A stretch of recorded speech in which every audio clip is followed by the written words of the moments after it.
Assalamualaikum warahmatullahi wabarakatuh.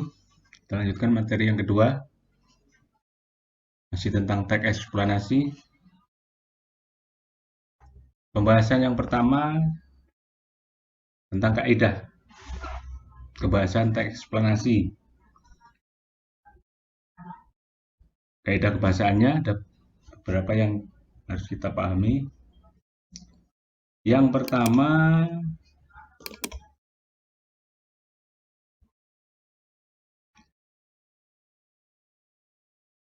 yaitu menggunakan ini kalimat pasif. Kalian tahu kalimat pasif? Kalimat lawannya kalimat aktif. Contohnya misalnya air menerjang perkampungan warga. Perkampungan warga diterjang air. Nah itu. Silahkan kamu simpulkan sendiri ya.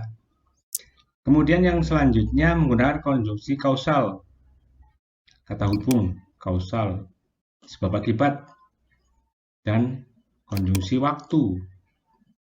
Kemudian terdapat istilah ilmiah yang logis masuk akal.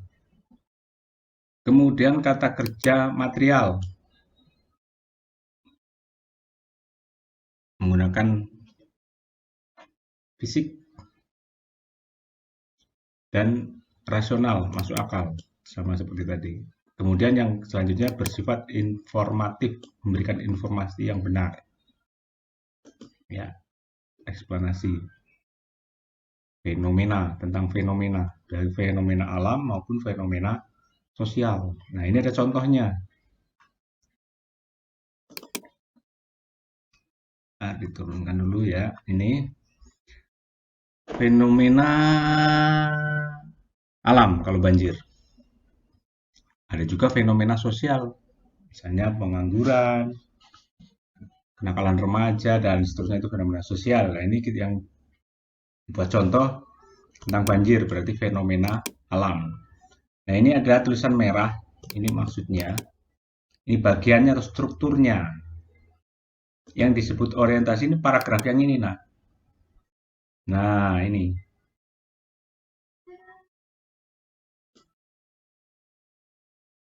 Penjelasan singkat tentang banjir, orientasinya. Menceritakan tentang banjir secara singkat. Nah, ini. Jangan kamu baca secara singkat tentang banjir. Paham ya? Lanjut ke urutan sebab. Nah, ini kausalnya di sini. Ada sebabnya.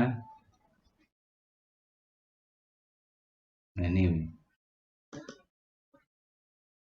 Sebagai akibat perubahan tata guna lahan terjadi erosi sehingga sedimentasi masuk ke sungai dan daya tampung sungai menjadi berkurang.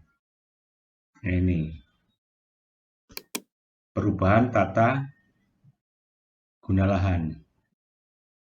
Yang tadinya lahan itu digunakan untuk peresapan, ada pohonnya ditebang, hingga terjadi erosi. Nah, itu kan ada sebab akibat. Paham ya? Sebab akibat.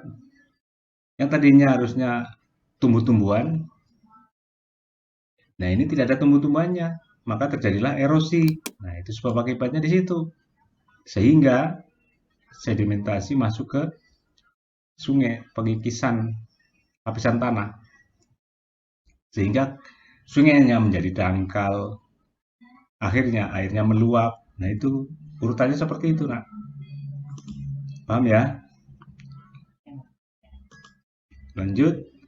Kemudian ada karena faktor sosial. Nih, masih tentang lahan.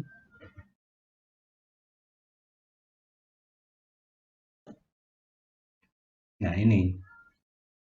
Apabila suatu hutan yang berada di dalam suatu aliran sungai dirubah menjadi pemukiman dan debit puncak sungai akan meningkat antara 6 sampai 20 kali. Yang tadinya harus sungai ini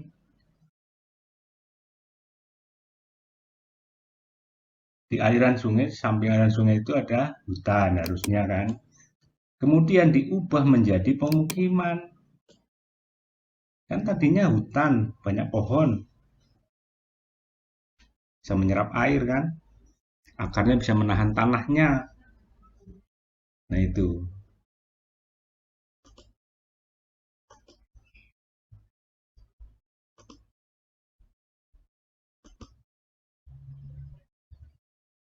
Ya, bisa dipahami ya. Kemudian yang terakhir, interprestasi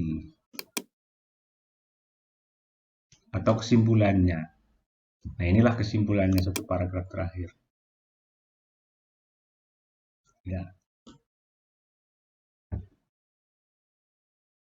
kesimpulannya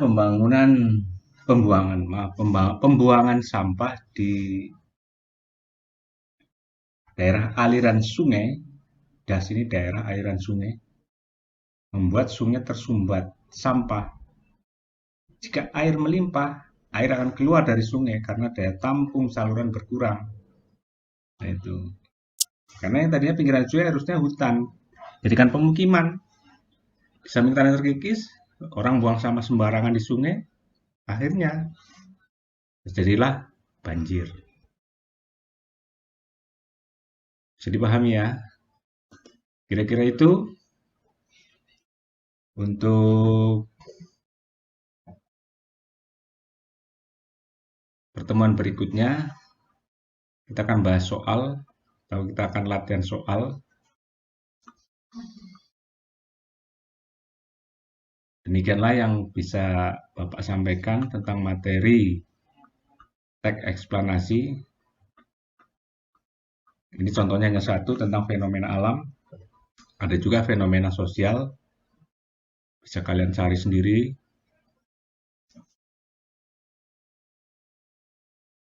Inilah ya, kita akhiri. Assalamualaikum warahmatullahi wabarakatuh.